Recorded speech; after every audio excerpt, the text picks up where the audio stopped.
सभापति जी के अभिभाषण पर आभार व्यक्त करने के लिए मैं उपस्थित हुआ हूं। Please take your seat. This is not correct. Please take your seat. No, no, no. Please take your seat. आप बैठिए प्लीज, आप बैठिए please. Prime minister is on his legs. Please आप बैठिए, प्लीज आप बैठिए।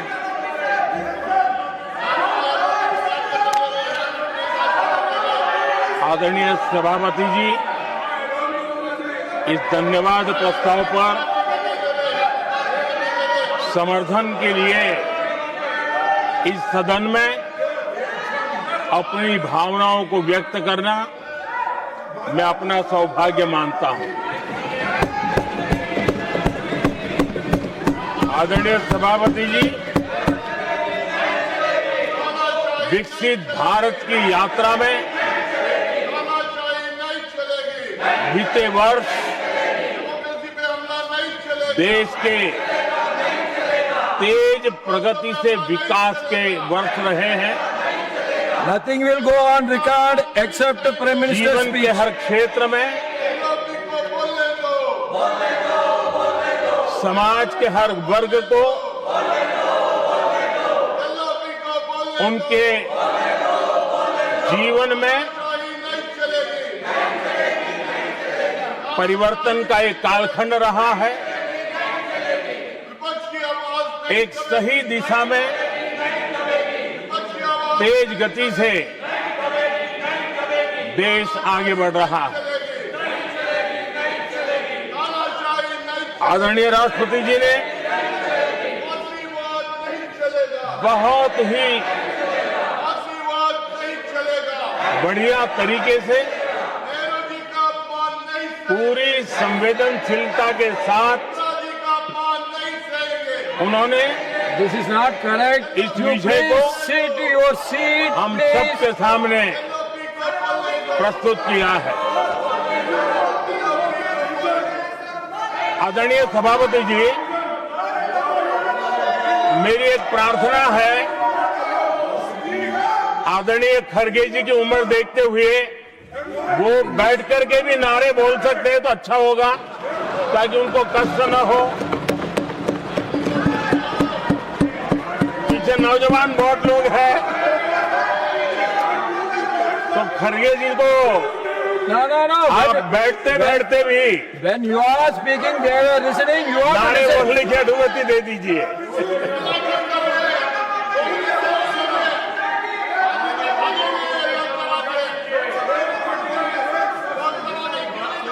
आदरणीय सभापति जी, राष्ट्रपति जी ने इस देश के मध्यम वर्ग, इस देश के निम्न मध्यम वर्ग, इस देश के गरीब, इस देश के गांव, इस देश के किसान, महिलाएं,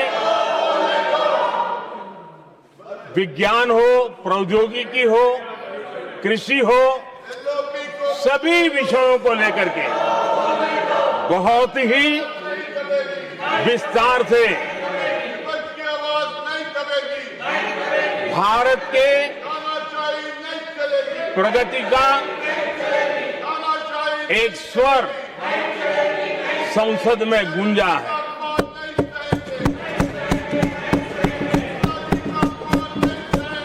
देश के नौजवान भारत के सामर्थ्य को कैसे आगे बढ़ा रहे हैं, इसकी भी विस्तार से चर्चा की है। हर वर्ग के सामर्थ्य को उन्होंने शब्दांकित किया है। और इतना ही नहीं, आदरणीय राष्ट्रपति जी ने भारत के उज्जवल भविष्य के प्रति एक विश्वास व्यक्त किया है। ये अपने आप में हम सबके लिए प्रेरक है। आदरणीय सभापति जी, 21वीं सदी का प्रथम क्वार्टर पूरा हो चुका है, लेकिन ये दूसरा क्वार्टर जैसे पिछली शताब्दी में भारत की आजादी के जंग में दूसरा क्वार्टर बहुत ही निर्णायक बना था। मैं साफ साफ देख रहा हूं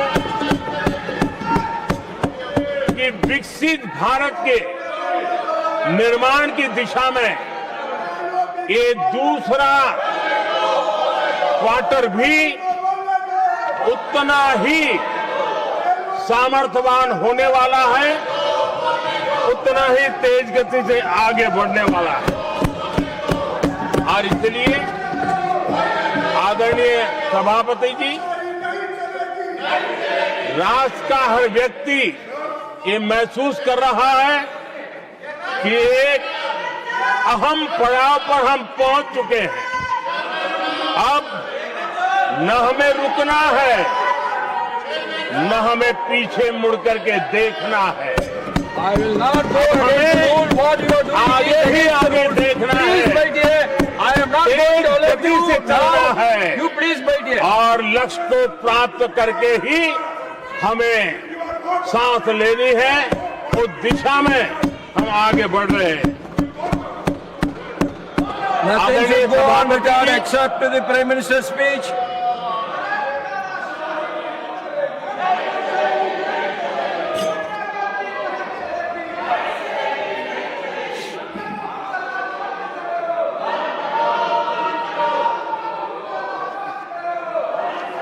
आदरणीय सभापति जी, वर्तमान में अगर हम देखें तो भारत के भाग्य के अनेक सुयोग एक साथ हमें नसीब हुए। ये अपने आप में बहुत ही उत्तम संयोग है, ऐसा मैं मानता हूं। सबसे बड़ी बात है, विश्व के समृद्ध से समृद्ध देश भी बुजुर्ग होते जा रहे हैं। वहां की आबादी उम्र के उस पड़ाव पर पहुंची है हम जिन्हें बुजुर्ग के रूप में जानते हैं। हमारा देश ऐसा है जो विकास की नई ऊंचाइयां छू रहा है। उसी समय दिनों दिन हमारा देश युवा होता जा रहा है, युवा आबादी वाला देश है। ये अपने आप में एक बहुत अच्छा सुयोग है। आदरणीय सभापति जी, दूसरी तरफ मैं देख रहा हूं जिस प्रकार से विश्व का भारत के प्रति आकर्षण बढ़ा है, और उसमें भी विश्व भारत की टैलेंट का महात्म्य समझ रहा है। हमारे पास आज दुनिया का बहुत ही महत्वपूर्ण टैलेंट पूल है, युवा टैलेंट पूल है, जिसके पास सपने भी हैं, संकल्प भी है, सामर्थ्य भी है। और इसलिए ये दूसरा सुयोग है। शक्ति का आशीर्वाद हमारे साथ है। आदरणीय सभापति जी, भारत आज विश्व में जो चुनौतियां पैदा हो रही है, उन चुनौतियों का समाधान देने वाला एक देश आशा की किरण बना हुआ है, और हम समाधान दे रहे हैं। वैसा ही एक महत्वपूर्ण सुयोग है कि आज मेजर इकोनॉमी में भारत का ग्रोथ बहुत हाई है, और हाई ग्रोथ और लो इन्फ्लेशन ये बहुत ही यूनिक संयोग है, और ये हमारी अर्थव्यवस्था की मजबूती को प्रदर्शित करता है। आदरणीय सभापति जी, हम जिस गति से आगे बढ़ रहे हैं, जब हमें देश की जनता ने सेवा करने का मौका दिया, तब फ्रेजाइल 5 के रूप में ये देश जाना जाता था। जब हमें अवसर मिला तब देश आजाद हुआ, तब हम दुनिया में 6 नंबर की इकोनॉमी थे। लेकिन इन लोगों ने ऐसा एक हाल करके रखा कि 11 पे पहुंचा दिया। आज हम 3 पर जाने की दिशा में तेज गति से।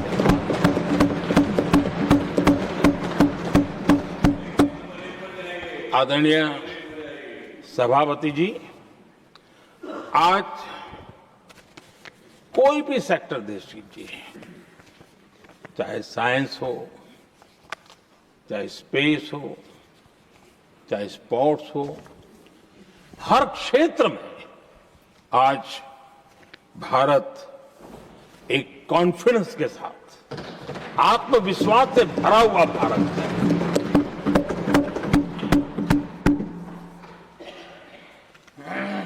कोविड के बाद विश्व में जो स्थितियां पैदा हुई और ऐसी नई नई चीजें जुड़ती गई, आज दुनिया संभल नहीं पा रही है। ऐसे में साफ साफ नजर आ रहा है कि दुनिया एक नए ग्लोबल ऑर्डर की तरफ, नए वर्ल्ड ऑर्डर की तरफ आगे बढ़ रहा है। सेकेंड वर्ल्ड वॉर के बाद एक वर्ल्ड ऑर्डर बना था, अब एक नए वर्ल्ड ऑर्डर की तरफ विश्व बहुत तेजी से आगे बढ़ रहा है।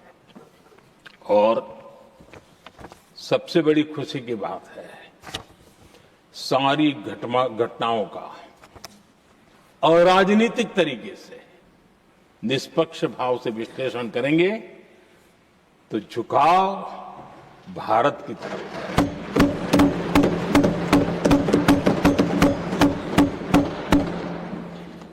विश्व मित्र के रूप में, विश्व बंधु के रूप में आज भारत अनेक देशों का विश्वस्त पार्टनर बना है और हम कंधे से कंधा मिला करके विश्व कल्याण की दिशा में भी अपनी उचित भूमिका निभा रहे हैं, अपने सामर्थ्य से सहाय भी कर रहे हैं। आदरणीय सभापति जी, आज पूरा विश्व ग्लोबल साउथ की चर्चा करता है, लेकिन उस चर्चा के सूत्रधार के रूप में आज भारत वैश्विक मंचों पर ग्लोबल साउथ की बुलंद आवाज बन गया है।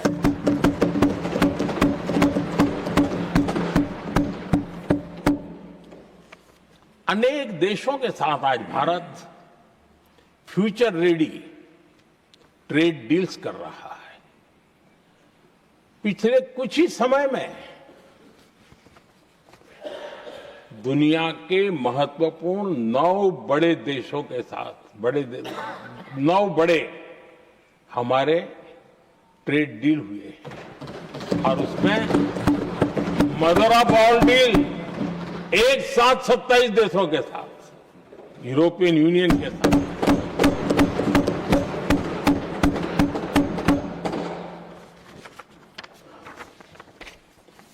जो लोग थक गए,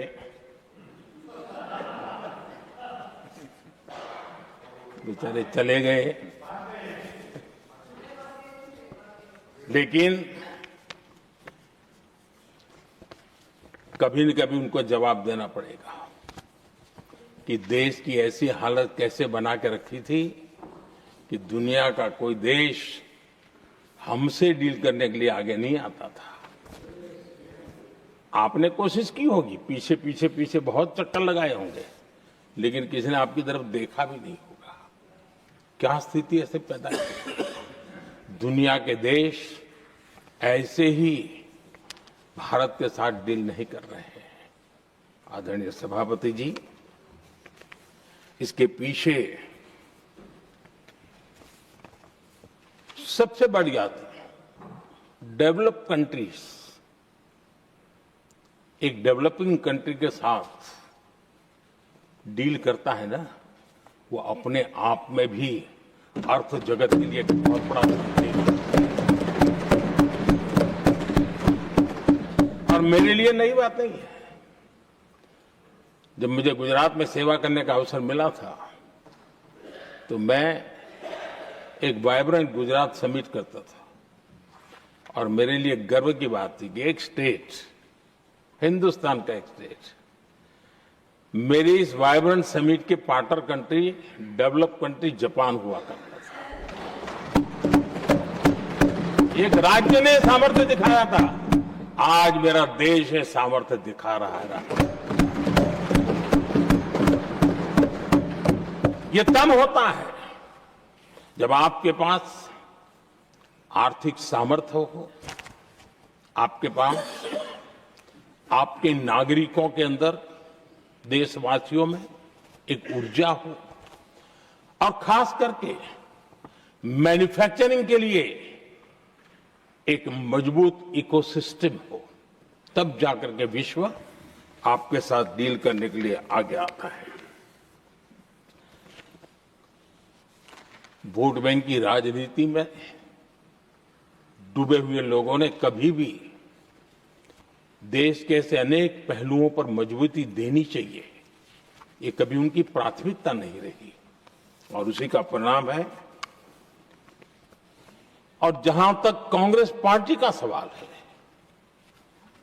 मैं साफ साफ कहना चाहता हूं, और मेरे शब्दों पे भरोसा नहीं तो मैं देश को, लोगों को कहूं, कुछ मत करो, सिर्फ लाल किले से कांग्रेस के प्रधानमंत्रियों के जो भाषण है, सिर्फ उन भाषणों का एनालिसिस कर लो, आपको साफ साफ लगेगा कि न उनके पास कोई सोच थी, न उनके पास कोई विजन था, और न ही कोई इच्छा शक्ति थी। और इसका परिणाम है कि देश को इतना भुगतना पड़ा। आदरणीय सभापति जी, मैं कोटि कोटि देशवासियों का आभारी हूं। उन्होंने सेवा करने का अवसर दिया। हमारी काफी शक्ति उनकी गलतियों को ठीक करने में जा रही है। दुनिया के मन में जो उनके समय की छवि है, उस छवि को धोने में मेरी ताकत लगती है। ऐसा बर्बाद करके रखा हुआ था, और इस काम के लिए हमने फ्यूचर रेडी पॉलिसीज पर बल दिया है। और आज आपने देखा होगा, देश नीति के आधार पर चल रहा है, पॉलिसीज के आधार पर चल रहा है। एडवोकेज्म को हमने त्याग कर दिया है, और उसके कारण विश्व का विश्वास बनता है।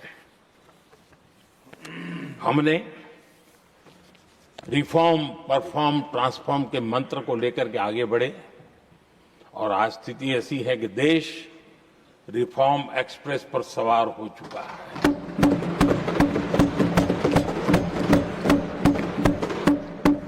हमने स्ट्रक्चरल रिफॉर्म्स किए हैं, प्रोसेस से जुड़े रिफॉर्म्स किए हैं, पॉलिसीज में रिफॉर्म किए हैं।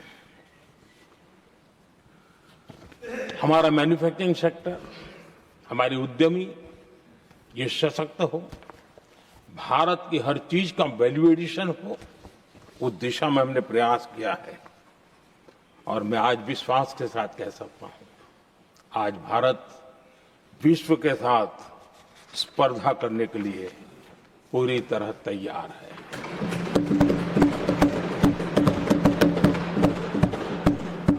जब मैं विश्व के सीईओ फोरम की समिट देखता हूं, आज दुनिया हमारे उद्यमियों को समानता के रूप में देखती है। और जब पिछले दिनों सभी दलों के डेलीगेशन विश्व में गए थे, ये भाव उन्होंने भी अनुभव किया, और आकर के मुझे सभी दल के माननीय सांसदों ने अपने अनुभव बता रहे थे, बड़ा गर्व से कह रहे थे कि हाँ, बराबरी से बात हो रही है। ये हमारे लिए अपने आप में बात है। आदरणीय सभापति जी, एमएसएमई का बहुत बड़ा नेटवर्क जितना सामर्थ्यवान होता है, वो लंबे अरसे तक इकोनॉमी को एक ताकत देता है। हमने उस दिशा में बल दिया, और हमने कई रिफॉर्म्स किए हैं। आज हमारे एमएसएमई नेटवर्क पर दुनिया का भरोसा बढ़ रहा है। बड़े बड़े हो सकता है हम हवाई जहाज नहीं बनाते होंगे, लेकिन कई हवाई जहाज है जिसमें कई पुर्जे मेरे देश के छोटे छोटे एमएसएमई बना रहे हैं।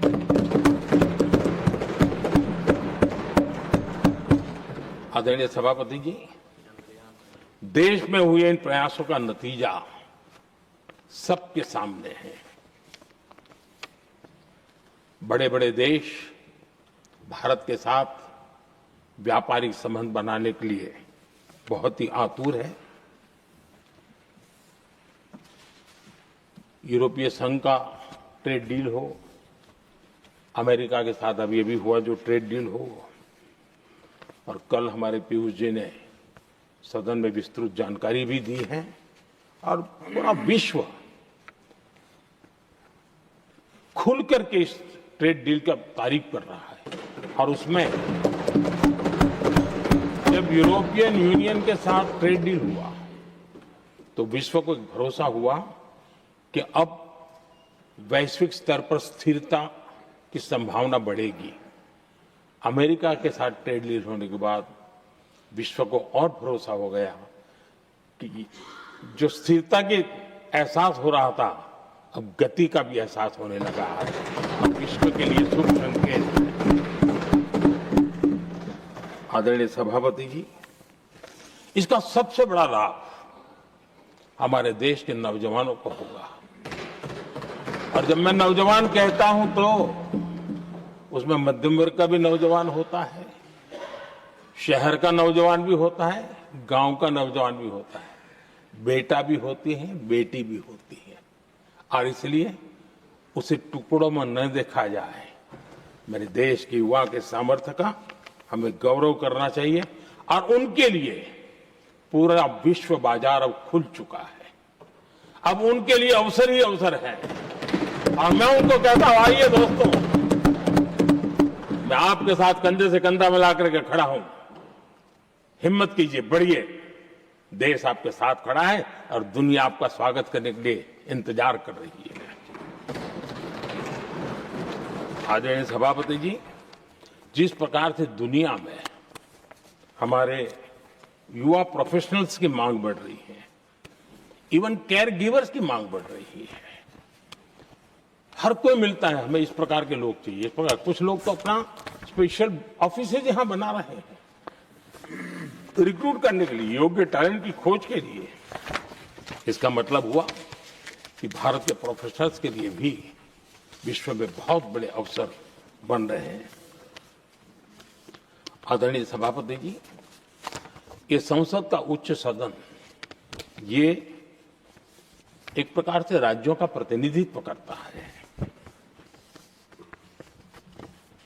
और जो चर्चा की बारीकियां मैंने देखी, मेरा मन कहता है कि थोड़ा स्तर इसका ऊपर होना चाहिए था, और वहां से तो ज्यादा होना चाहिए। वो तो कितने साल तक सरकारों में रहे हैं, वहां से जरा चर्चा का स्तर ऊंचा होना चाहिए था, लेकिन उन्होंने ये मौका भी गंवा दिया, जिस उन पर कैसे भरोसा कर सकता है। आदरणीय सभापति जी, मैं कल एक माननीय सदस्य को सुन रहा था। यूं तो वो अपने आप को राजा कहलाने में बहुत गर्व करते हैं, लेकिन वे आर्थिक असमानता की चर्चा कर रहे थे। बताइए, जो खुद को राजा माने और वो आर्थिक असमानता की बात करे, तो आपको लगता है कि क्या यही देखने के बाकी रह गए थे क्या? आदरणीय सभापति जी, हमारे टीएमसी के साथियों ने काफी कुछ कहा। जरा खुद को अपने गरेबा में देखें। निर्मम सरकार पतन के जितने भी पैरामीटर्स हैं, उन सब पैरामीटर्स में नए नए रिकॉर्ड बनाते जा रहे हैं, और यहां उपदेश दे रहे हैं। क्या हाल करके रखा हुआ है।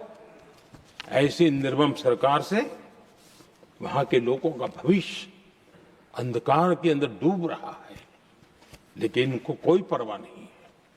सत्ता सुख के सिवाय कोई आकांक्षा नहीं है, और वे यहां उपदेश देते हैं। घुसपैठ, दुनिया का समृद्ध से समृद्ध देश भी अपने यहां गैर कानूनी नागरिकों को बाहर निकाल रहा है। हमारे देश में घुसपैठियों को बचाने के लिए अदालतों को तब तक प्रेशर पैदा किया जा रहा है। मेरे देश का नौजवान कैसे ऐसे लोगों को माफ करेगा जो घुसपैठियों की वकालत करने के लिए ताकत लगा रहे हैं? और घुसपैठिए मेरे देश के नौजवानों के हक छीन रहे हैं, उनकी रोजी रोटी छीन रहे हैं, आदिवासियों की जमीन छीन रहे हैं, बेटे बेटियों की जिंदगी पर खतरे पैदा हो रहे हैं। लेकिन उनके लिए महिलाओं पर अत्याचार होते रहे। सत्ता नीति के सिवा कुछ करना नहीं, और वो यहां पर हमें उपदेश दे रहे हैं। और ऐसे चिंताजनक सभी विषयों पर आंखें मूंद करके बैठे हुए वो लोग हैं। एक हमारे माननीय सदस्य काफी कुछ बोल रहे थे, जिनकी पूरी सरकार शराब में डूब गई, जिनके शीश महल घर घर में नफरत का कारण बन गए, और शायद उनको ब्लैक शब्द ज्यादा पसंद है। हर एक अपना अपना एक भूतकाल होता है।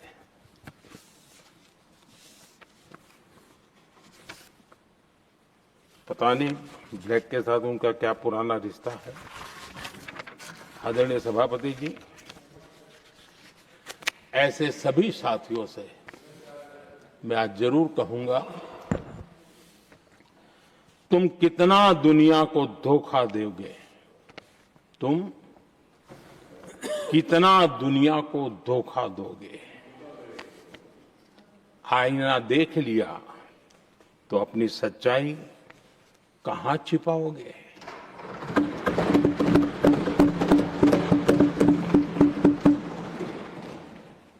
कांग्रेस हो, टीएमसी हो, डीएमके हो, लेफ्ट हो, के दशकों से केंद्र में सत्ता में रहे हैं, सत्ता के भागीदार रहे हैं।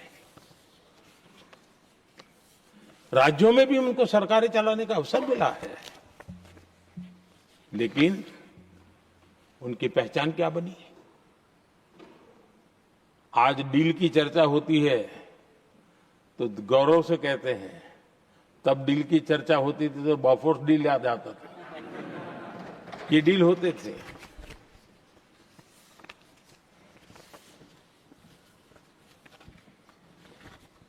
उन्होंने सिर्फ जेब भरने का काम किया।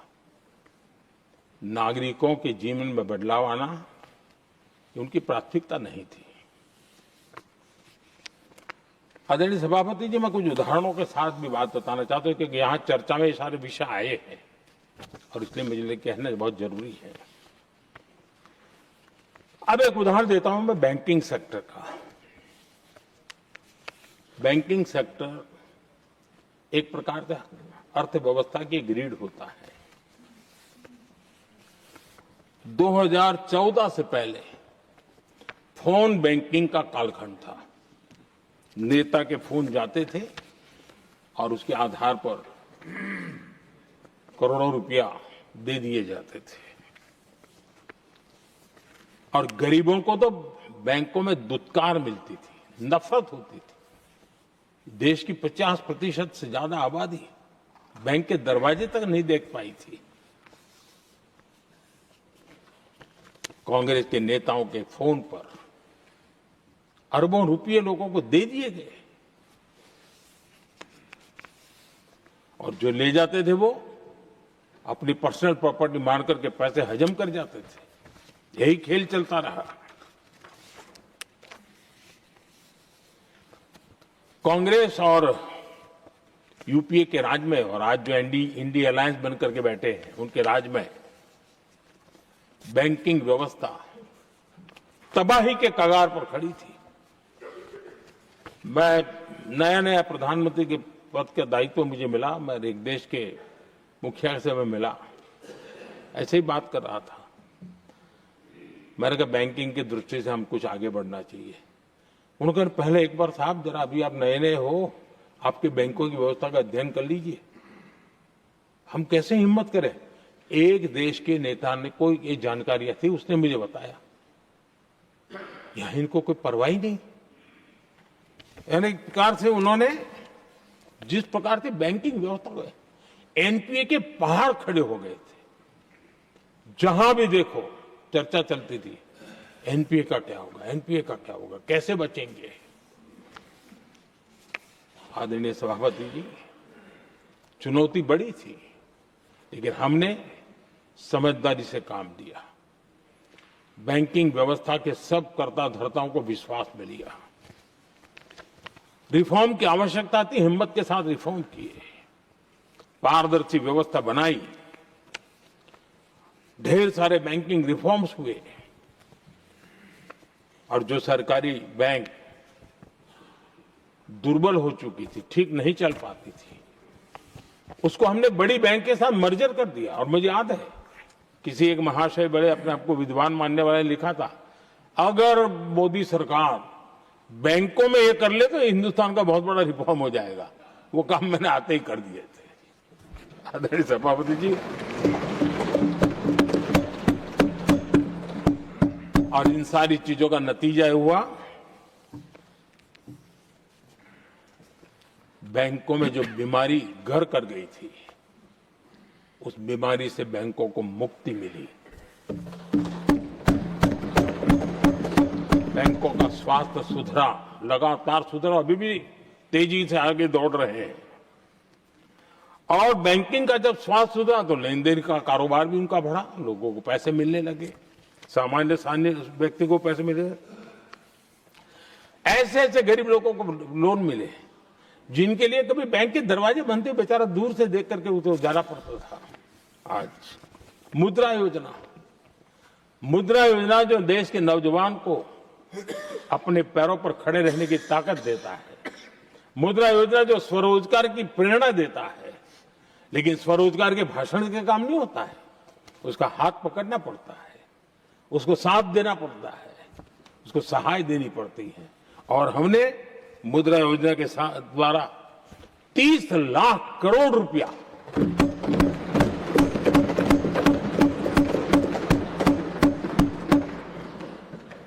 $30 लाख करोड़ रुपए से ज्यादा लोन मुद्रा योजना के माध्यम से और बिना गारंटी देश के नौजवानों के हाथ में दिया और उन्होंने अपने कारोबार को आगे बढ़ाया। और गर्व की बात है, उसमें बहुत बड़ी मात्रा में माताएं बहनें भी हकदार बनी, लाभार्थी बनी।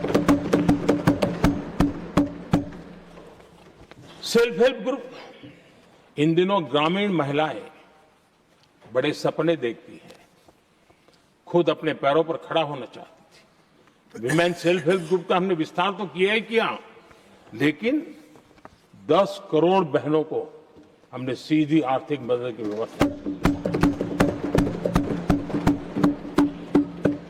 हमारे एमएसएमई सेक्टर को हमने भरपूर लोन दी। और मैं आज बड़े संतोष के साथ, बड़ी जिम्मेवारी के साथ इस पवित्र सदन में कहना चाहता हूं, हमने एनपीए जिसके पहाड़ हुआ करते थे 2014 के पहले, आज उसको हमने नीचे निम्न स्तर पर ला करके खड़ा कर दिया है। आज एनपीए 1% से भी नीचे है। ये अपने आप में बैंकों के स्वास्थ्य के लिए बहुत उत्तम काम हमने किया है। इतना ही नहीं, हमारे बैंकों का प्रॉफिट आज रिकॉर्ड पर है, हाई रिकॉर्ड है उसके। ये अपने आप में देश की अर्थव्यवस्था को ताकत देने के लिए, बैंकिंग व्यवस्था मजबूत होती है तो बाकी अर्थव्यवस्था को भी मजबूती मिलती है, उस काम को कहेगा। आदरणीय सभापति जी, मैं एक और उदाहरण देना चाहता हूं।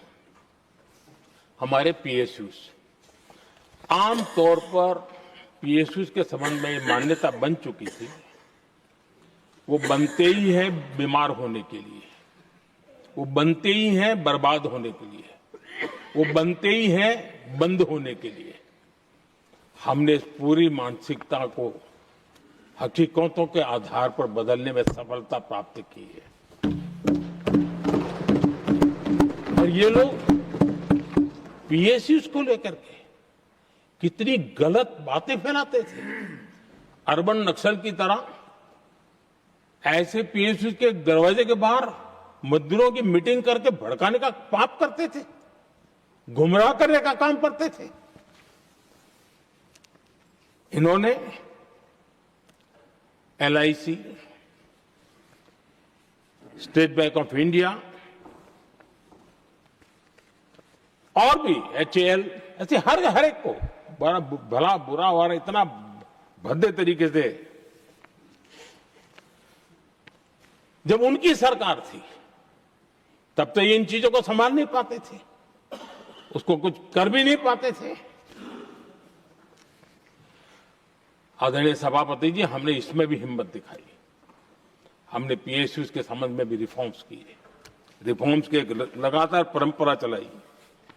आज LIC बेस्ट तरीके से, उसने पूरे कार्यकाल में अपना LIC का जन्म हुआ तब तक उत्तम से उत्तम परफॉर्मेंस का कालखंड उसका गुजर रहा है। जिन पीएसयूज को कांग्रेस के नेता ताले लगवाने की कगार पर पहुंच चुका था और उसी पर अपनी राजनीतिक रोटी सेकने का प्रयास भी किया गया था, आज हमारे पीएसयूज रिकॉर्ड प्रॉफिट पर हैं।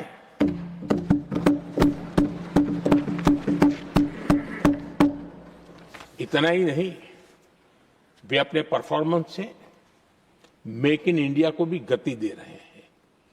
मेक इन इंडिया का जो सपना है उसका पूरा करने में वे भी एक बहुत बड़े कैटलिक एजेंट के रूप में आज भूमिका अदा कर रहे हैं। रिकॉर्ड संख्या में रोजगार बना रहे हैं। इतना ही नहीं, हमारे कुछ पीएसयूज आज विश्व के अंदर जा रहे हैं, विश्व में भी अपनी ताकत दिखा रहे हैं, विश्व के साथ जुड़ रहे हैं, दुनिया के कई देशों की विकास यात्रा में वो भागीदार बन रहे हैं। आज हमारे पीएसयूज को बहुत बड़े बड़े ऑर्डर देश से भी और देश के बाहर से भी मिलने लगे हैं। ये अपने आप में, मैं जो कहता हूं ना, एक बहुत महत्वपूर्ण पड़ाव पर ये देश 25 साल है, उसका संकेत यहां नजर आता है। आदरणीय सभापति जी, कांग्रेस ने विश्वासघात करने के विषय में भी हमारे देश के अन्नदाता को भी नहीं छोड़ा।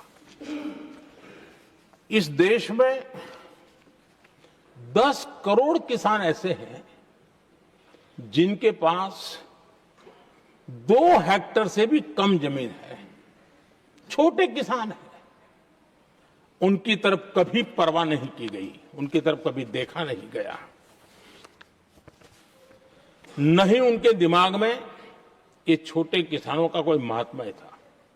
उनको लगता है कुछ बड़े लोगों को संभाल लिया तो गाड़ी चल जाएगी, और यही राजनीति करते रहे।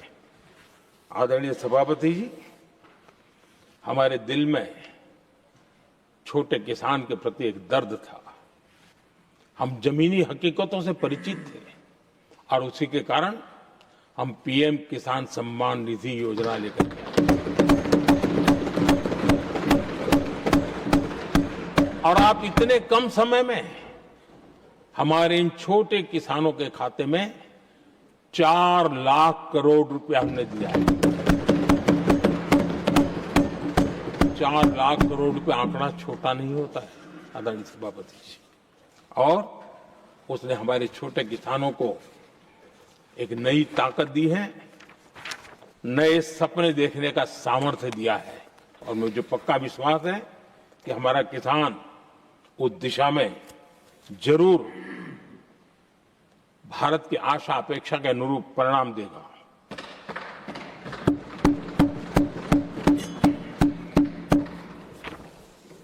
आदरणीय सभापति जी,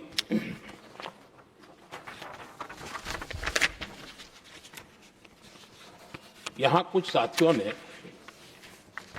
इम्प्लीमेंटेशन के संबंध में शिकायतों का भाषण काफी किए। शायद वो तय करके आए थे कि ऐसा ऐसा बोलना है, तो इसमें तो उनका ऐलान दिखता था, बाकी में तो नहीं दिखता है। आदरणीय सभापति, जब ये इम्प्लीमेंटेशन को लेकर के इतनी बड़ी बड़ी बातें करते हैं, मैं एक जरा किस्सा सुनाता हूं। मैं किसी का भला बुरा कहने के लिए नहीं कर रहा हूं, मैं सिर्फ हकीकतें रख रहा हूं। परेशानी जिनको होगी उनको होगी, लेकिन तथ्य तो तथ्य ही होते हैं। हमारे देश के एक नेता हिमाचल प्रदेश के दौरे पर गए थे और वहां से आने के बाद उन्होंने खुद ने ये घटना कहीं सुनाई, रिकॉर्ड पर उपलब्ध है। उसमें उन्होंने कहा,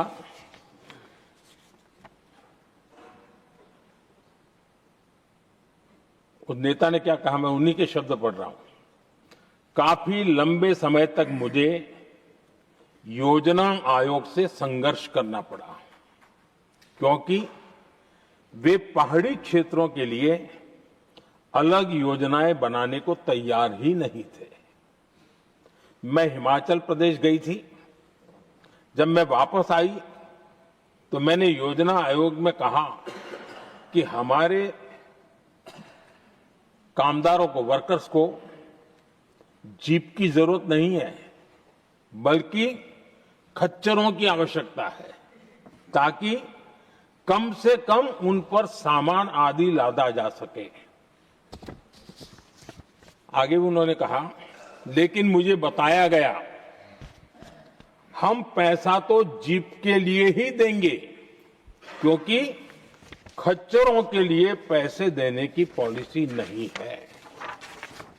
इसी भाषण में आगे वो कहती हैं, अब वहां सड़कें ही नहीं थी। उनका कहने का कारण यह था कि हिमाचल में जहां वो गई और सड़कें ही नहीं थी।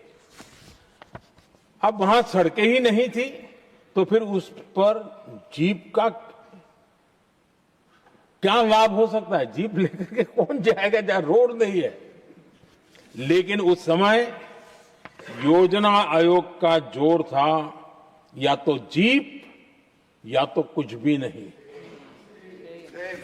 आदरणीय सभापति जी, ये भाषण किसी और का नहीं, ये कांग्रेस के वरिष्ठ नेता और तत्कालीन प्रधानमंत्री इंदिरा गांधी का भाषण है।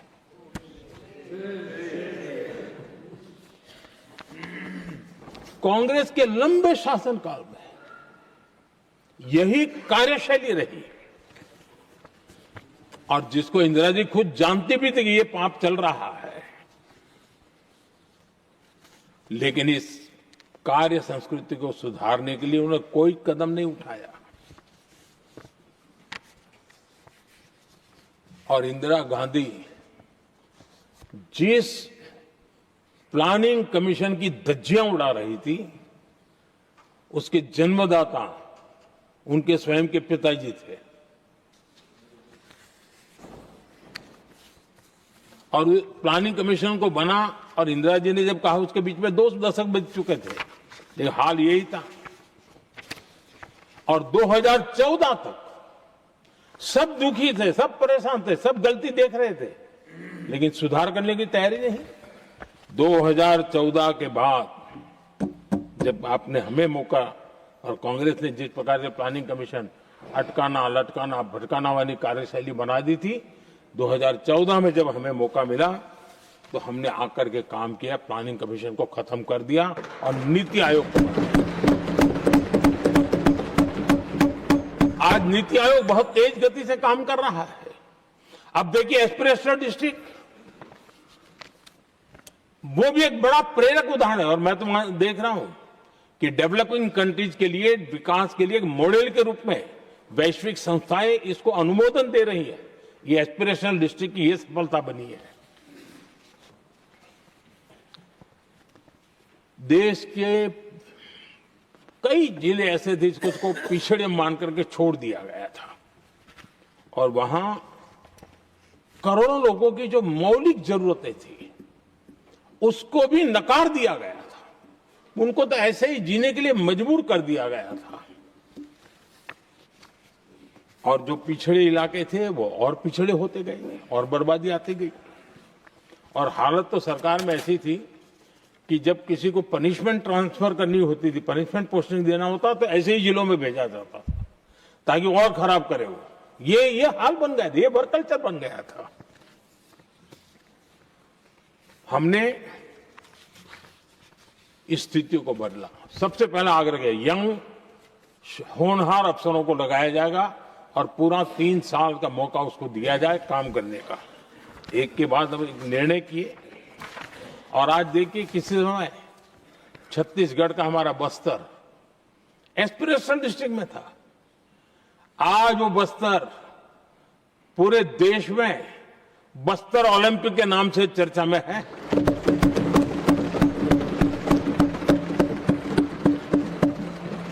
आज विकास की धारा बस्तर के गांव-गांव पहुंच रही है। अभी कुछ गांवों में पहली बार बस देखी, पूरे गांव ने उत्सव मनाया बस्तर में।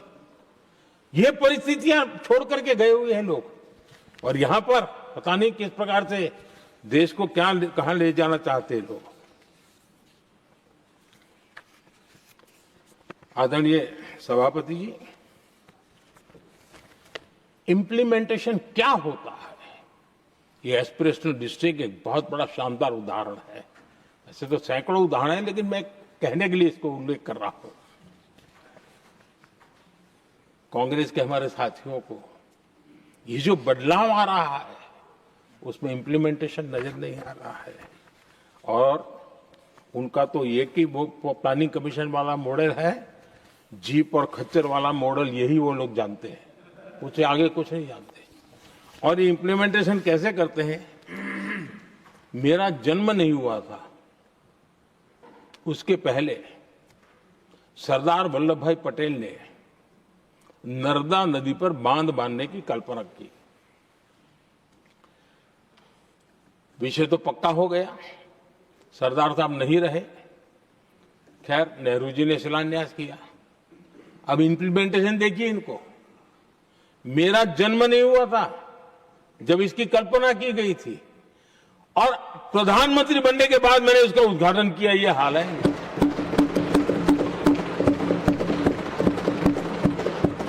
और उनका इंप्लीमेंटेशन देखिए, मुझे मुख्यमंत्री रहते हुए 3 दिन अनशन पर बैठना पड़ा था नर्मदा सरदार सरोवर डैम के लिए, मेरे राज्य के किसानों के लिए। मैंने अपने आप को दांव पर लगा दिया था, तब जाकर के भारत सरकार को झुकना पड़ा और तब जाकर के सरदार सरोवर डैम के कंस्ट्रक्शन को गति मिली और यहां मैं पहुंचा तब मुझे उसका उद्घाटन करने का सौभाग्य मिला। और आज कच्छ तक, हावड़ा बीएसएफ के लोग जहां बैठते हैं वहां तक नर्मदा का शुद्ध पानी पीने के लिए पहुंच रहा है। इंप्लीमेंटेशन क्या होता है, और यहां पर इंप्लीमेंट किसी ने शब्द पकड़ा दिया, हर एक के मुंह से वही निकल रहा था। हमने कांग्रेस की कार्यशैली को बदलने के लिए, जब मैंने देखा कई ऐसे काम थे अटके पड़े हुए, कोई पूछने वाला नहीं थे फाइलों में, और पॉलिटिकल फायदे के लिए अनाउंसमेंट कर दिए, दिए जला दिए, पत्थर लगा दिए, करना कुछ नहीं। आखिरकार मैंने एक टेक्नोलॉजी वाला प्लेटफॉर्म बनाया यहां आकर के, प्रगति के नाम से। ये प्रगति प्लेटफॉर्म का मैं उदाहरण देता हूं, आप हैरान हो जाएंगे। मुझे एग्जैक्ट याद नहीं है, लेकिन शायद हिमाचल में एक ट्रेन उन्होंने पार्लियामेंट में घोषित की थी, शायद ऊना और कोई। मेरे आने तक वो कागज पर भी उसका ड्राइंग नहीं बना था, बताओ, और चुनाव जीतने के लिए वो घोषणा कर दी।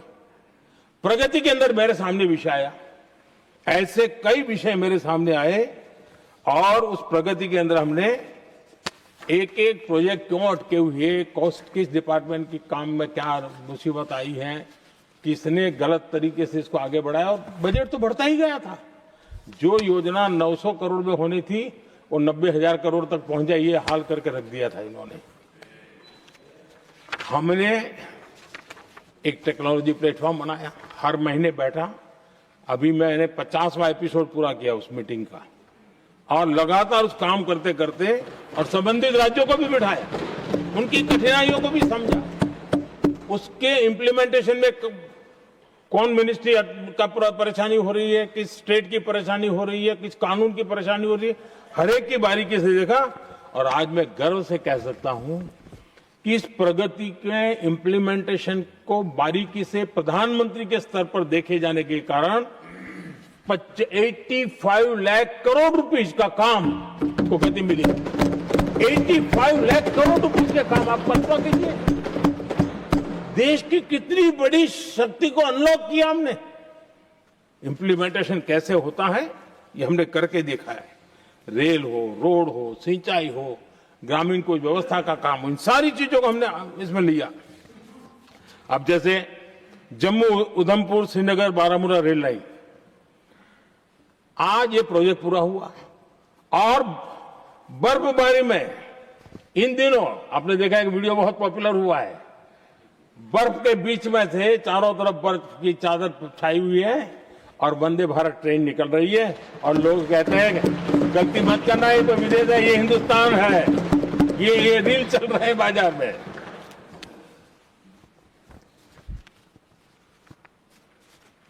लेकिन 3 दशक तक यही प्रोजेक्ट लटका हुआ था। 3 दशक, 30 साल, आप कल्पना कर सकते, 2 पीढ़ी आगे बढ़ जाए, ये यही के अटके पड़े थे। हमारी सरकार ने इसको पूरा किया।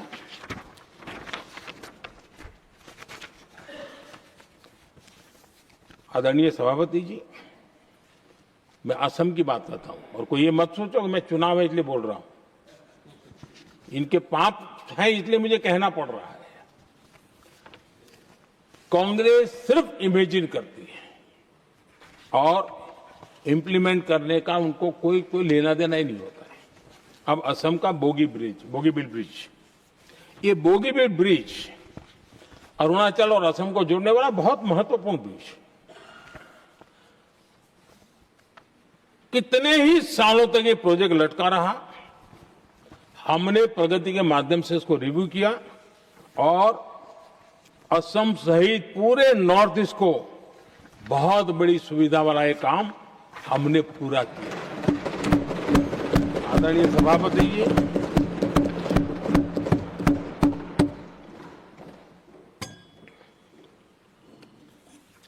इंप्लीमेंटेशन की बातें जब करते हैं तो एक बार हमारे पास तो तथ्यों के साथ चीजें हैं कि हमने चीजों को समय पर पूरा करने की दिशा में आगे बढ़े। और इन दिनों तो जो काम कर रहे हैं समय से पहले हो रहा है। हमने पूरी दुनिया को कहा था कि हम 2030 तक यहां पहुंचेंगे सोलार में, हमने वो काम 2025 में कर दिया।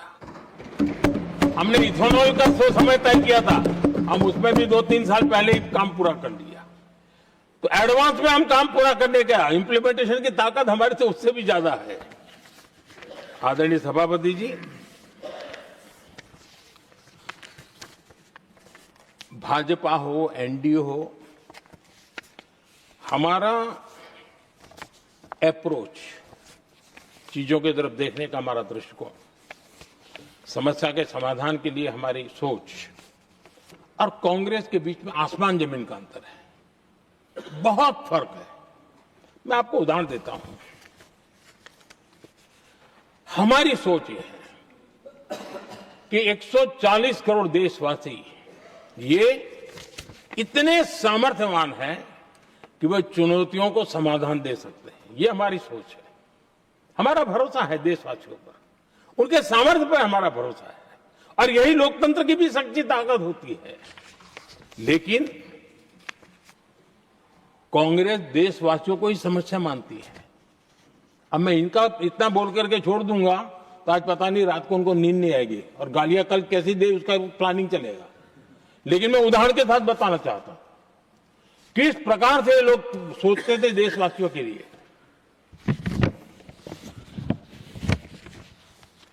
देश के लोगों के बारे में नेहरू जी और इंदिरा जी की सोच क्या थी, मैं उसके विषय में बताना चाहता हूं। इंदिरा जी एक बार ईरान गए थे और ईरान में वो भाषण दे रही थी। और उस भाषण में उन्होंने नेहरू जी के साथ जो बातचीत हुई थी उसका उल्लेख किया। खुद ने कहा है, उन्होंने कहा, और मैं जो इंदिरा जी ने कहा था उसको कोट कर रहा हूं, जब किसी ने मेरे पिताजी से पूछा, यानी नेहरू जी से पूछा कि उनके सामने कितनी समस्याएं हैं, तो उन्होंने उत्तर दिया था 35 करोड़। नेहरू जी ने जवाब दिया था कि उनके सामने कितनी समस्याएं हैं, बोले 35 करोड़। उस समय हमारे देश की जनसंख्या थी 35 करोड़। अब आगे देखिए, 35 करोड़ देशवासी नेहरू जी को समस्या लगते थे। ऐसा कोई मुखिया हो सकता है क्या जी? और इस बात का उदाहरण देते हुए इंदिरा जी ने आगे कहा कि आज देश की जनसंख्या 57 करोड़ है, इसलिए मेरी समस्याओं की संख्या भी उतनी ही बड़ी है। यानी पिताजी को 35 करोड़ समस्या वाले देशवासी लगते थे, अब 57 करोड़ उनको समस्या। कोई ऐसा हो सकता है जो अपने ही देशवासियों को समस्या माने? ये फर्क है उनकी सोच और हमारी सोच में, ये फर्क है उनके अप्रोच और हमारे अप्रोच में।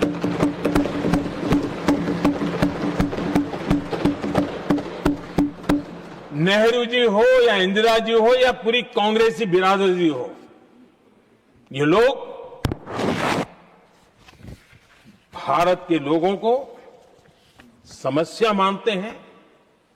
आदरणीय सभापति जी, मेरे कई कोटेशन मिलेंगे। मैंने दुनिया के सामने कहा है, देश के सामने कहा है, और कहा है इसलिए नहीं, ये मेरा कन्विक्शन है। अरे चुनौतियां कितनी ही क्यों ना हो, 140 करोड़ समाधान हमारे पास है।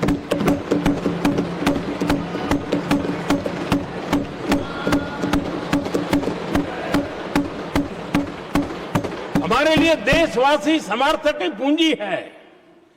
हमारे लिए हर देशवासी भारत का उज्जवल भविष्य का नियंता है, निर्माता है, कर्ता धर्ता है। हम उसको समस्या कैसे कह सकते हैं?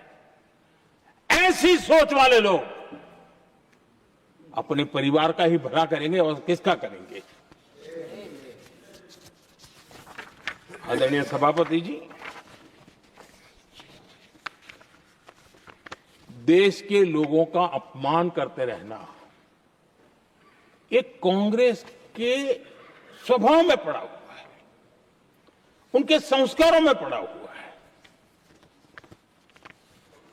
कांग्रेस ने बीते दिनों राष्ट्रपति जी का अपमान किया। चुनाव के बाद जिस प्रकार से हमारे राष्ट्रपति जी के लिए शब्द कहे गए हैं, शर्मिंदगी महसूस होती है कि ये कैसे लोग हैं? भारत के राष्ट्रपति के लिए क्या बोल रहे हैं लोग? आदरणीय सभापति जी, कल लोकसभा में भी राष्ट्रपति जी के अभिभाषण पर चर्चा नहीं हो पाई।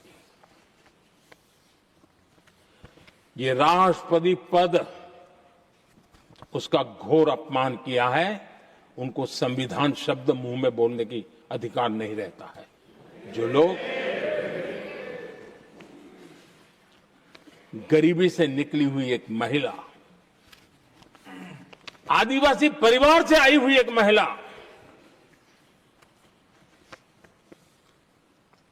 जब आपने लोकसभा में जो व्यवहार किया है, आपने आदिवासी समाज का अपमान किया है, आपने महिला का अपमान किया है।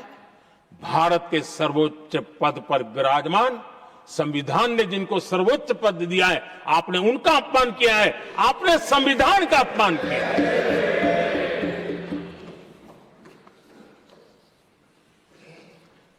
आदरणीय सभापति जी, उनको कुछ भी लगता हो, कांग्रेस को ये गुनाह Honorable members, it is now 6 p.m. If the House agrees, we may sit beyond 6 p.m. till disposal of the motion of thanks and the presidential address, do I have the leave of the House to extend the sitting beyond 6 p.m.? Thank you. आदरणीय सभापति जी, समय बढ़ाने के लिए मैं आपका और सदन का बहुत आभार व्यक्त करता हूं।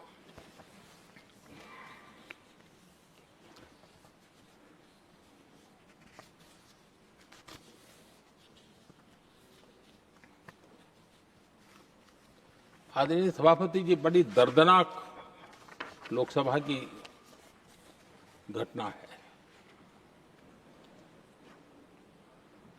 और शायद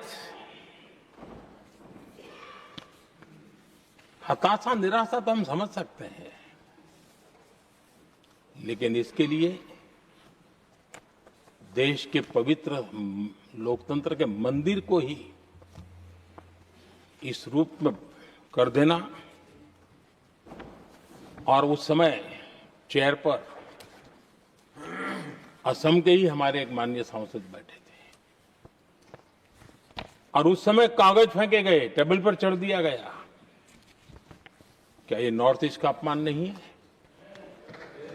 क्या असम के नागरिकों का अपमान नहीं है?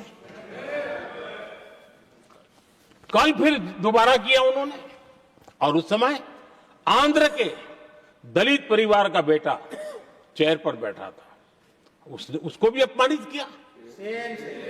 यानी आपने नॉर्थ ईस्ट का अपमान, चेयर में बैठा अपमान करो। आंध्र के एक दलित परिवार का बेटा चेयर पर बैठा, उसका अपमान करो।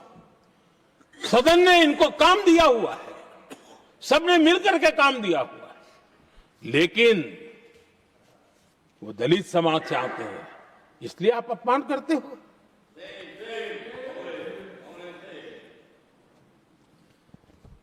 और ऐसा लगता है कांग्रेस के लोगों को असम की जनता के प्रति बड़ी नफरत है। उनको लगता है कि उसकी जनता ने उनका साथ छोड़ दिया, मतलब उनके दुश्मन हो गए। क्या कभी लोकतंत्र में ऐसे सोचते हैं क्या? मुझे तो तब बहुत पीड़ा हुई थी जब भारत रत्न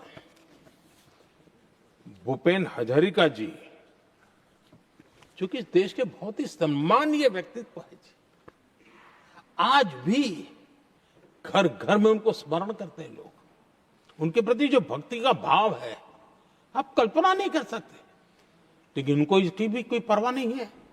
और जिस प्रकार से, और हमारा सौभाग्य था कि हमने भूपेन हजारिका जी के देश के लिए जो उनका योगदान था, नॉर्थ ईस्ट जैसे इलाके से पूरे देश को अपने वाणी से, अपने विचारों से, अपनी अभिव्यक्ति से बांध के रखा था।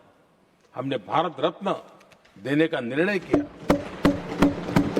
इस पर भी इनको ऐतराज। और मैं तो हैरान हूं, खड़गे जी अगर होते तो मैं उनकी हाजिरी में कहता ही है, इन्होंने जिस प्रकार से बोला ना भारत रत्न के बाद, वो वीडियो पर उनका चेहरा देखेंगे ना, आपको लगा रहे ये ऐसे लोग हैं, ऐसा व्यवहार करते हैं। और ये कहा, अरे ये तो सिंगर थे। मैं समझता हूं कि किसी का भी अपमान करने में कभी भी पीछे नहीं रहते हैं। उन्होंने भूपेन हजारिका जी को भारत रत्न दिया, उसका भी विरोध किया। ये पूरे असम का विरोध है, पूरे देश के कला प्रेमियों का विरोध है। और मुझे पक्का विश्वास है असम कभी भी इस अपमान को भूलने वाला नहीं है।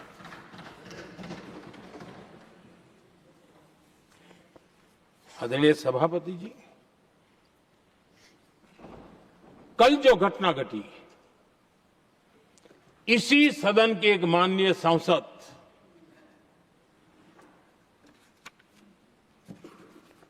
कांग्रेस के शातिर दिमाग जिनका है, ऐसे एक युवराज ने उनको गद्दार कह दिया।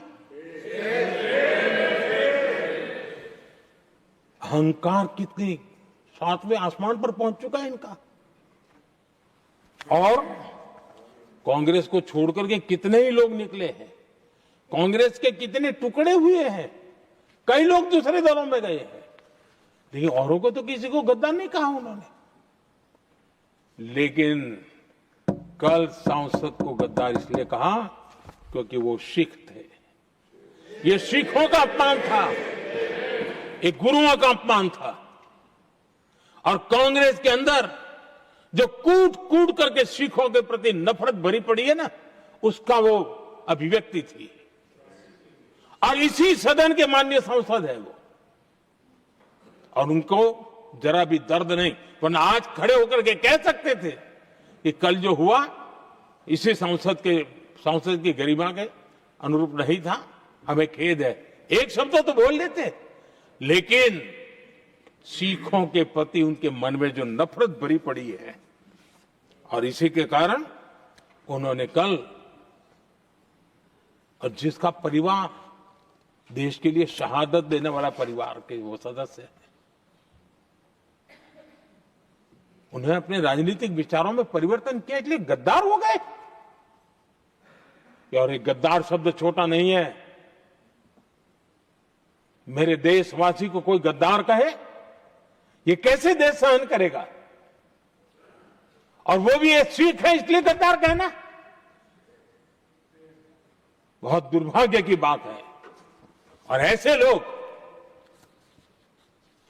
कांग्रेस को नहीं डुबाएंगे तो क्या करेंगे?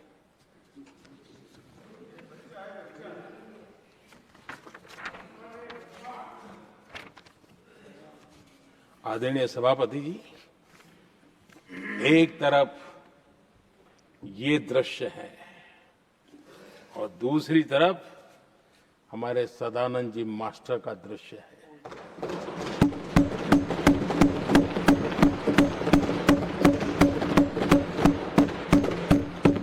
राजनीतिक विद्वेष के कारण उनके दोनों पैर काट दिए गए। भरी जवानी में दोनों पैर काट दिए। कटे हुए पैर से जिंदगी गुजार रहे हैं, लेकिन संस्कार इतने ऊंचे हैं कि वाणी में भी अपशब्द नहीं निकलता है, बर्तन में भी कटुता नजर नहीं आती। गर्व होता है। और कल जब उनका पहला भाषण हो रहा था सदन में, और उन्होंने जब अपने बेंच पर आपसे इजाजत लेकर के अपने कटे हुए पैर के लिए वो जिस नीम का उपयोग करते हैं, आर्टिफिशियल नीम का, उन्होंने जब रखा, वो दृश्य देश के लिए पीड़ादायक था कि इस देश में ऐसा ही बंधारण की बातें करने वाले इंडिया अलायंस के लोग, और ये इंडिया अलायंस पूरा जिम्मेवार है इसके लिए, वैचारिक असहमति के कारण एक नौजवान के, और वो भी एक टीचर, शिक्षक के प्रति गर्व से, आदर से देखा जाता है, उसके पैर काट दे। लेकिन उनको कोई खेद नहीं है, उनको कोई दर्द नहीं है। लेकिन मैं मास्टर सदानंद जी को हृदय से अभिनंदन करता हूं कि उन्होंने जिस प्रकार से इतनी भयानक हमले के बाद भी देश की सेवा का अपना व्रत जारी रखा, और आज देश की नीति निर्धारण में अंदर अपना योगदान दे रहे हैं। ये गर्व की बात है। और ऐसे लोगों के सहारे हम राजनीति में जीते हैं, काम करते हैं, देश के लिए जीने मरने की प्रेरणा मिलती है। ये संस्कार हमें पाए हैं, ऐसे लक्षावधि कार्यकर्ताओं के तब से पाए हुए हैं। आदरणीय सभापति जी,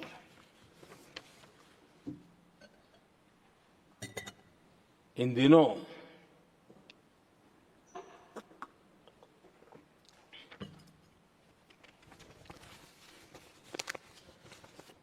और वैसे कांग्रेस के हमारे साथियों का मुझ पर जरा विशेष प्रेम है, तो स्पेशल प्रेम है। और जब मैं जिम्मेवारी जो मिली है उसके तहत, और जिम्मेवारी न मिलती तो भी देश के लिए जीना तुमने सीखा है। हम विकसित भारत की जमीन मजबूत कर रहे हैं, उसको एक ताकत दे रहे हैं। एक तरफ देश के युवाओं के लिए मजबूत जमीन तैयार कर रहा हूं, तो कांग्रेस मोदी की कब्र खोदने के कार्यक्रम करवा रही है। और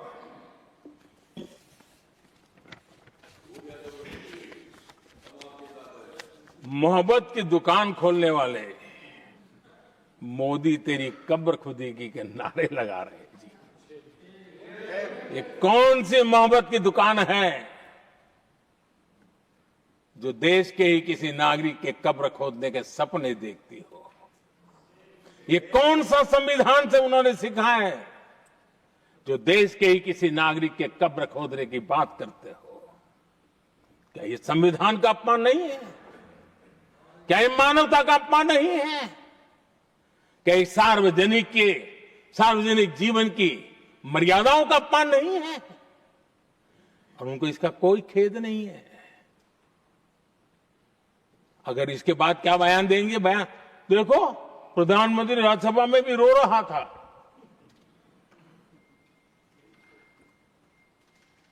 किस प्रकार के संस्कार और वृत्तियों से पले बड़े लोग हैं ये। आदरणीय सभापति जी, मेरे लिए कोई अनुभव मेरा बहुत पुराना है। 2002 से जब वे विपक्ष में थे तब से, और 2004 से जब वो सत्ता में आए तब से, और 2014 से मैं जब यहां आया तब से, पिछले 25 साल से संसद का एक भी सत्र ऐसा नहीं गया, मोदी संसद का सदस्य नहीं था, एक भी सत्र ऐसा नहीं गया जिसमें इस सदन के अंदर मोदी को गाली देने का काम न किया हो इन लोगों ने। 25 साल। और मुझे किसी ने पूछा था, मोदी जी आपके स्वास्थ्य का क्या राज है? मैंने कहा, मैं डेली 2 किलो गाली खाता हूं।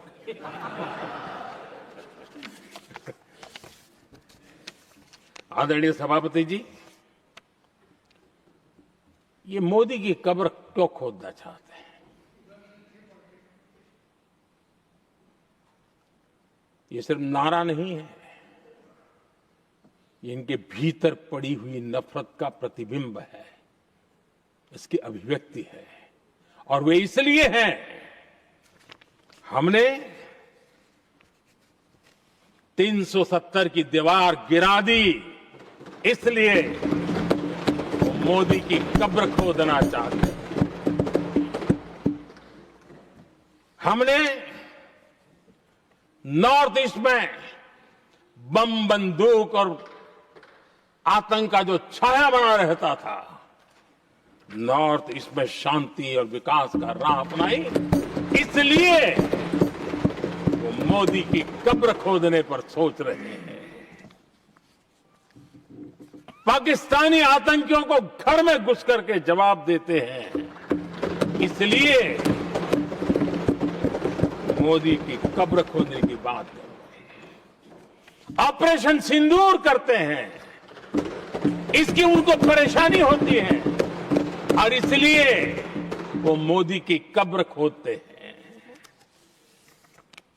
माओवादी आतंक से देश को मुक्ति दिलाने के लिए साहसपूर्ण कदम उठा रहे हैं, इसलिए मोदी की कब्र खोदती है आपको। हमने, नेहरू जी ने देश के साथ बहुत बड़ा अन्याय किया था, सिंधु जल समझौता करके। उस सिंधु जल समझौते को हमने एबेंस में डाल दिया। क्या इसलिए आप मोदी की कब्र खोदने के नारे लगा रहे हो? आदरणीय सभापति जी, कांग्रेस की परेशानी कुछ और है। ये पचा नहीं पा रहे कि मोदी यहां तक पहुंचा कैसे, और उनकी परेशानी बढ़ती जा रही है। कि भाई पहुंचा तो पहुंचा, लेकिन अब तक टिका क्यों है। और इसलिए वे एक ही रास्ता उनके लिए बचा हुआ लग रहा है कि मोदी तेरी कब्र खुदेगी। आदरणीय सभापति जी, ये तो मान करके बैठे थे। उनका लोकतंत्र, संविधान का कोई लेना देना नहीं। उनको तो लगता है कि प्रधानमंत्री पद उनके परिवार की जागीर है, उस पर कोई और बैठ नहीं सकता। ये जो उनके भीतर में नफरत पड़ी हुई है ना, मोहब्बत की दुकान में जो आग भरी पड़ी हुई है ना, उसका परिणाम है। और इसीलिए कोई क्यों बैठा, हमारा पैतृक अधिकार था, इसलिए मोदी की कब्र खोदने का नारा लेकर के वो चल रहे हैं। आदरणीय सभापति जी, कांग्रेस के शाही परिवार को देश ने दशकों तक अवसर दिया है, ऐसा नहीं है। देश ने आपके लिए भी अपना भविष्य दांव पे लगाया था, लेकिन आपने गरीबी हटाओ के नारे लगाए, गुमराह किया। लाल किले पर से कांग्रेस के एक भी प्रधानमंत्री के भाषण में गरीबी हटाने की बात ना आई हो, ऐसा नहीं हुआ है।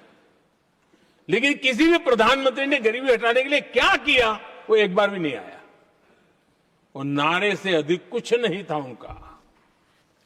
और मोदी ने रास्ता अपनाया गरीब को एम्पावर करने का, गरीब को सशक्त करने का। और मेरे देश के गरीबों को मैं सलाम करता हूं।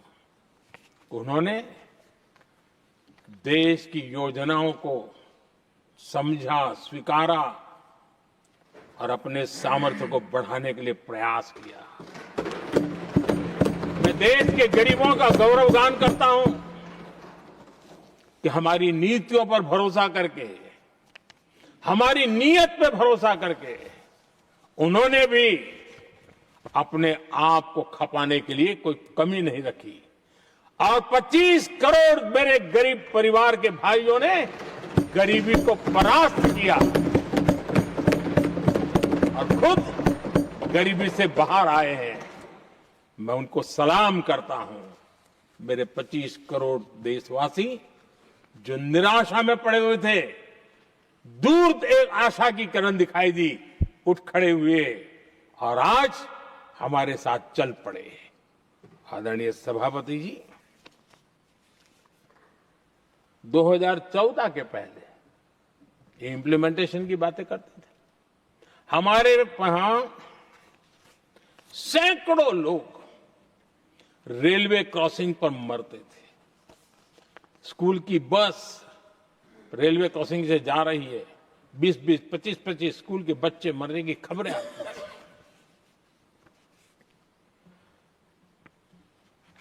अनमैन्ड रेलवे क्रॉसिंग, वो इतना बड़ा काम नहीं था कि नहीं कर सकते थे। ये काम भी मुझे करना हुआ और हमने सारे अनमैन्ड क्रॉसिंग बंद कर दिए, लाखों लोगों की जिंदगी बचा ली। इसलिए ये मोदी की कब्र खोदना चाहते हैं। आदरणीय सभापति जी, 2014 से पहले इस देश में 18,000 गांव ऐसे थे जिनको बिजली का मतलब पता नहीं था।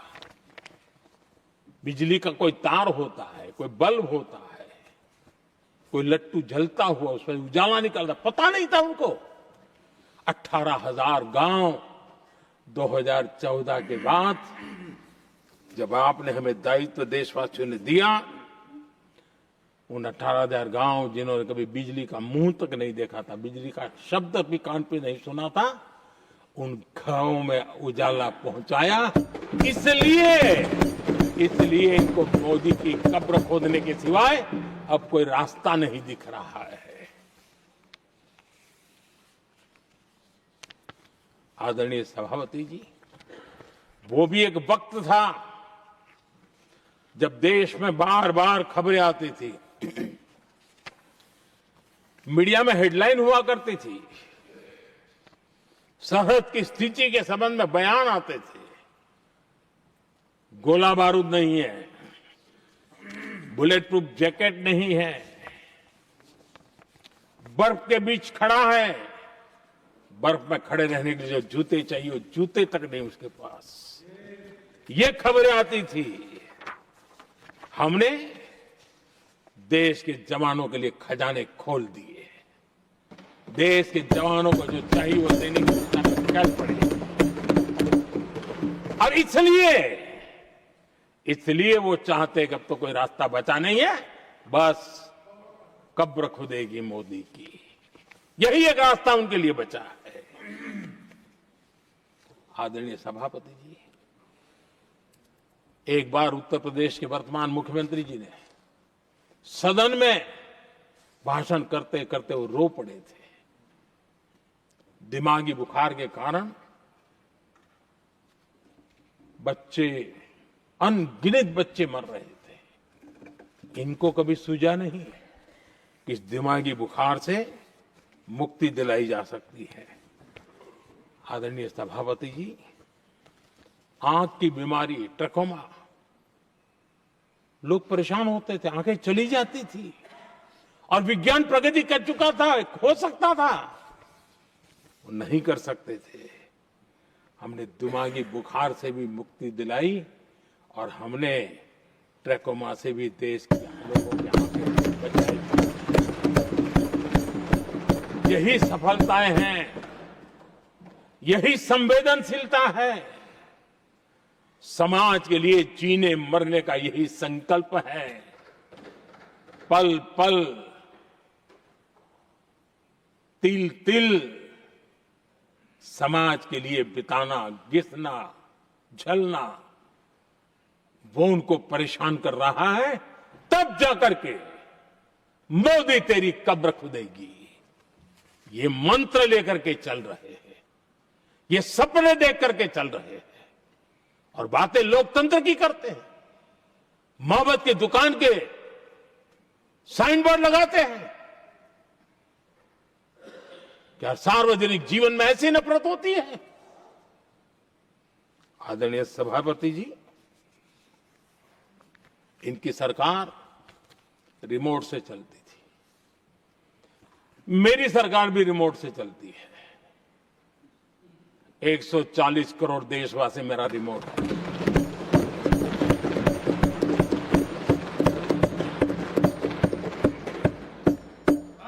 एक 140 करोड़ देशवासियों के सपने, 140 करोड़ देशवासियों की आकांक्षाएं, देश के नौजवानों के संकल्प,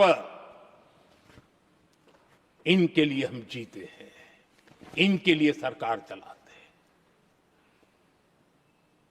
सत्ता हमारे लिए सुख का रास्ता नहीं है, सत्ता हमारे लिए सेवा का माध्यम है।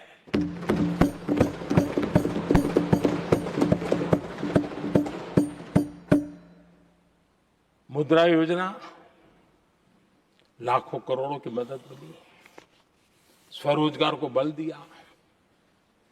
कांग्रेस ने कभी स्टार्टअप कल्चर को प्रमोट ही नहीं किया।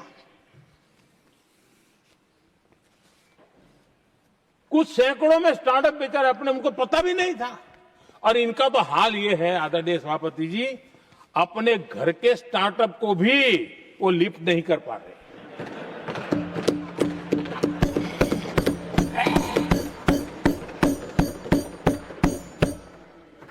और हमारी सरकार में आज 2 लाख से ज्यादा स्टार्टअप है। और जब सफलता एक के बाद एक जन सामान्य के दिलों को जीतती है ना, तब जाकर के उनके पास एक ही रास्ता बचा है, मोदी तेरी कब्र खुदेगी। लेकिन उस हमारा याद कीजिए, बीएसएनएल को लेकर के चुटकुले चलते थे, कार्टून बनते थे। आज स्वदेशी 4G स्टैक हमने खड़ा कर दिया। 5G दुनिया में सबसे तेज गति से रोल आउट करने का काम हमने कर दिया।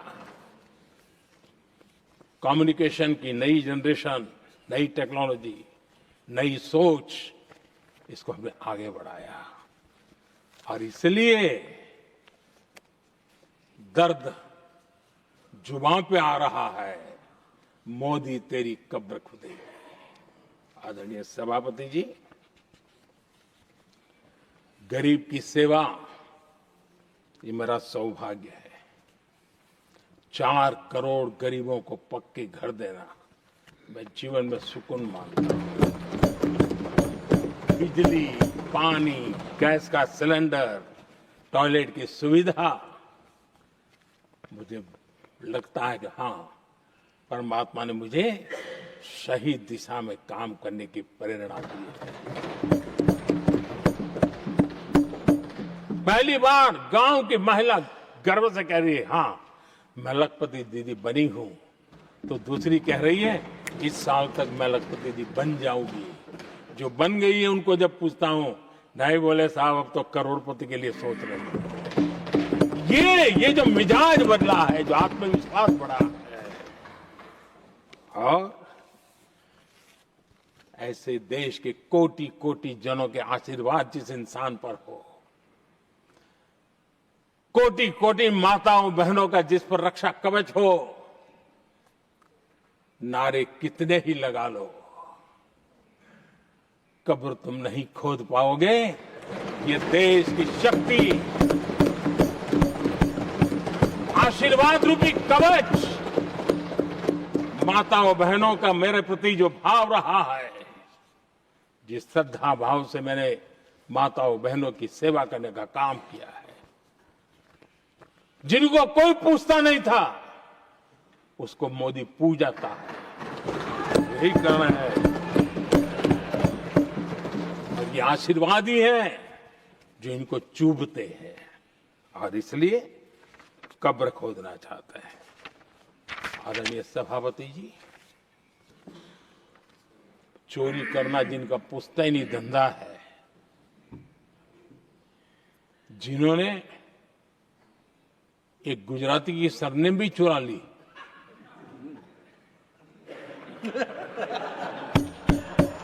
महात्मा गांधी की सरनेम चुरा ली,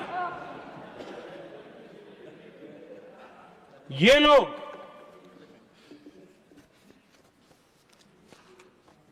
और देश की जनता इतनी समझदार, ऐसी ऐसी पटक देती है लोगों को। आदरणीय सभापति जी, हम एक विकसित भारत का सपना लेकर के चले, और आज वो सपना देश के लोगों की ऊर्जा के कारण संकल्प में बदल चुका है।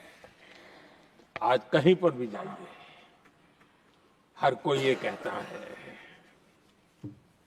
कि 2047 तक विकसित भारत बनना है, और मैं हैरान हूं, कुछ हमारे साथी सदन में इतने निराशावादी, इतने जमीन से कटे हुए लोग, बदलती हुई दुनिया से अनभिज्ञ लोग, पता नहीं क्या बोल रहे हैं। वो कहते हैं हम मोदी ये भी 2047 की क्या बोल रहा है, 2047 किसने देगा है?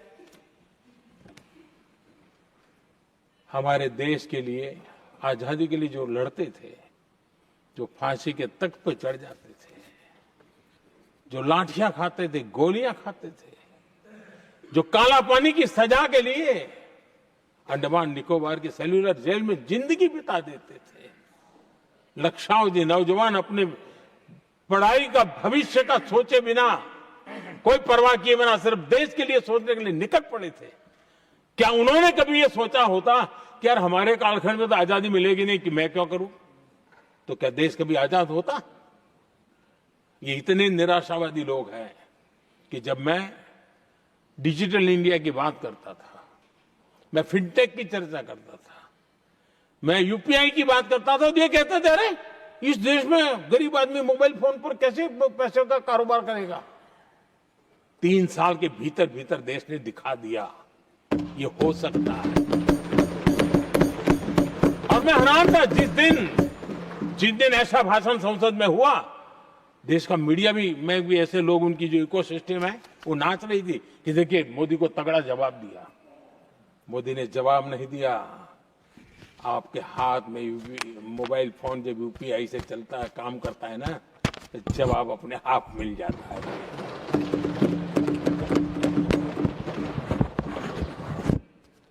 आदरणीय सभापति जी, कांग्रेस के समय एक व्यंग चला करता था और आमतौर पर कहे और सीरियस नेचर की चर्चा में भी आता था, हंसी मजाक में भी आता था। इंडिया मिस द बस, ये कॉमन वर्ड हो चुका भाई, मौका गंवा दिया, बाजी हाथ से चली गई। इंडिया मिस द बस, ये हमेशा होता था। आदरणीय सभापति जी, आज भारत कोई बस मिस नहीं कर रहा है, आज भारत काफिले का नेतृत्व कर रहा है।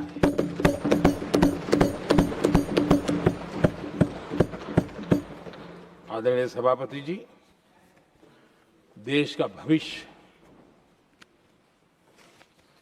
उज्जवल बनाना है, वर्तमान भी उज्जवल बनाने के लिए अविरत कार्य करना होता है।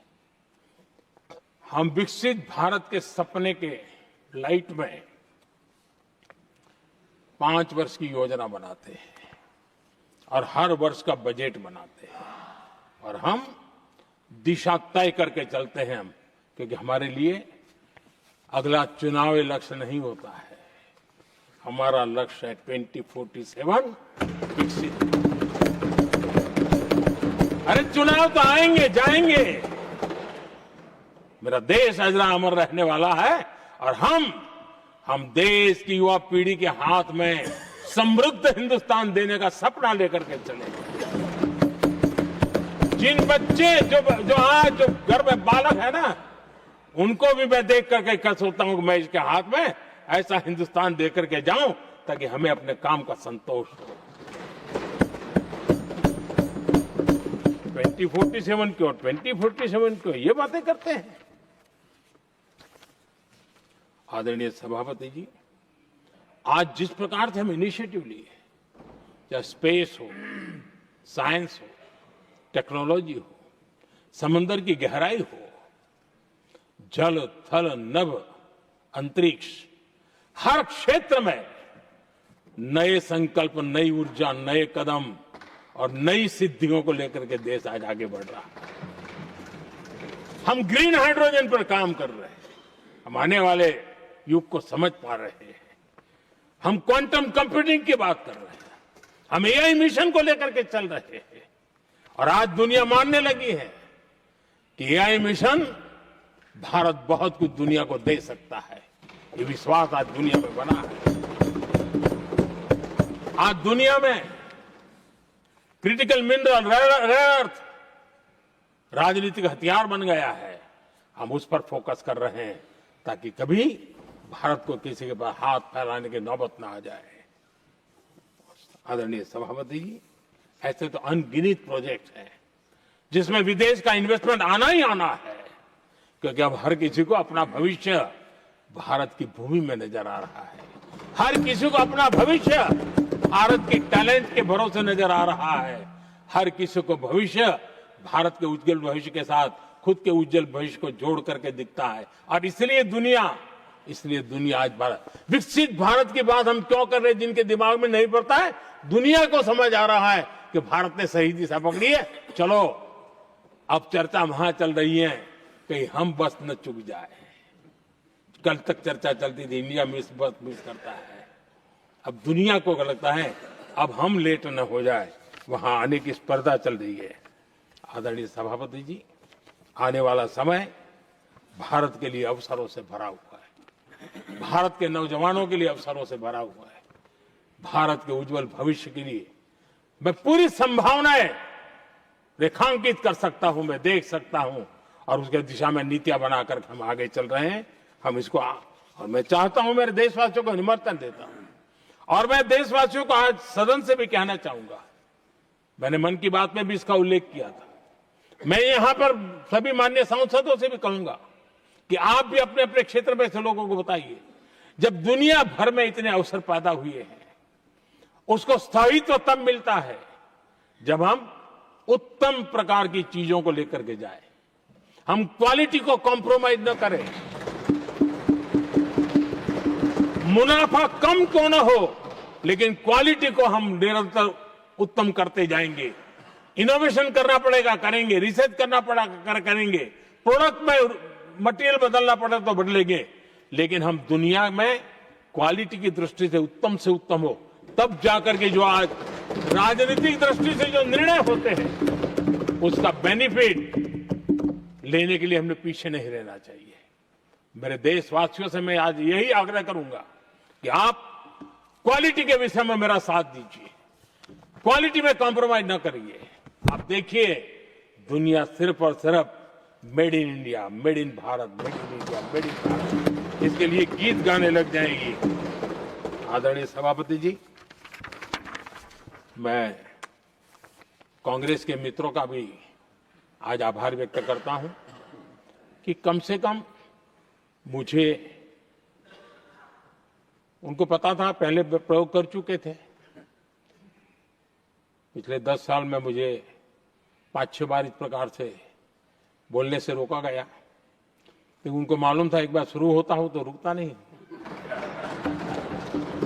और मैंने कहा था एक बार, एक अकेला, तो अब अनुभव से सीख गए कि इसमें कोई दाल गलने वाली नहीं है, तो समझदारी से काम लिया और ऐसी समझ उनको निरंतर मिलती रहे, ये भी मैं प्रार्थना करता रहूंगा। आदरणीय सभापति जी, मैं राष्ट्रपति जी के उद्बोधन में योगदान देने वाले सभी सांसदों का भी आभार व्यक्त करता हूं। जो भी उत्तम विचार यहां प्राप्त हुए हैं, उत्तम विचार देश की प्रगति में जरूर काम आएंगे, ऐसा मैं विश्वास देता हूं। और आदरणीय राष्ट्रपति जी का इस संबोधन के लिए मैं हृदय से आभार व्यक्त करते हुए मेरी वाणी को विराम देता हूं। बहुत बहुत धन्यवाद।